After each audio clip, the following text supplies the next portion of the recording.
నేను doctor Yashodhara, retired professor and head of the department, government general hospital Guntur. ఇప్పుడు నేను LIMS hospital Shamshabad paediatric కన్సల్టెంట్గా work చేస్తున్నాను. ఈరోజు మనము డెలివరీ అయినాక న్యూ బార్న్ అంటే అప్పుడే పుట్టిన నవజాత శిశువులకు తీసుకోవాల్సిన జాగ్రత్తల గురించి తెలుసుకుందాము. పుట్టిన వెంటనే బేబీస్కి నవజాత శిశువులకి విటమిన్ K ఇంజెక్షన్ అనేది ఇస్తాము.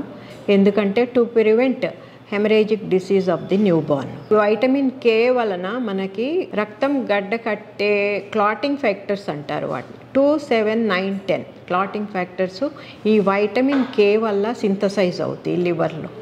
సో ఈ వైటమిన్ K ఇవ్వటం వలన బేబీస్కి haemorrhagic disease of the newborn అనేది రాకుండా ఉంటుంది. అంటే రక్తస్రావం నోటి నుంచి కానీ విరోచనం అయ్యే ద్వారం నుంచి కానీ ఎక్కడైనా కూడా రక్తస్రావం అవే అవకాశం ఉంటుంది. ఇది ప్రివెంట్ చేయడానికి మనము అందరికీ కూడా అప్పుడే పుట్టిన నవజాత శిశువులకి న్యూ బార్న్స్కి వైటమిన్ K ఇంజెక్షన్ అందరికీ ఇస్తూ ఉంటాం. తర్వాత చిన్నపిల్లలు మూత్రము 48 గంటల లోపల పొయ్యకపోతే మనం వెంటనే పీడియాట్రిషియన్ని కన్సల్ట్ చేయాలి. అలాగే విరోచనము, దాన్ని మెకోనియం అంటారు, తెలుగులో మట్టు అని అంటారు. అంటే నల్లగా విరోచనం అవుతుంది. ఈ మట్టు 24 గంటల లోపల కనుక బేబీస్ కూర్చోకపోతే మనం వెంటనే పీడియాట్రిషియన్ని కన్సల్ట్ అవ్వాలి.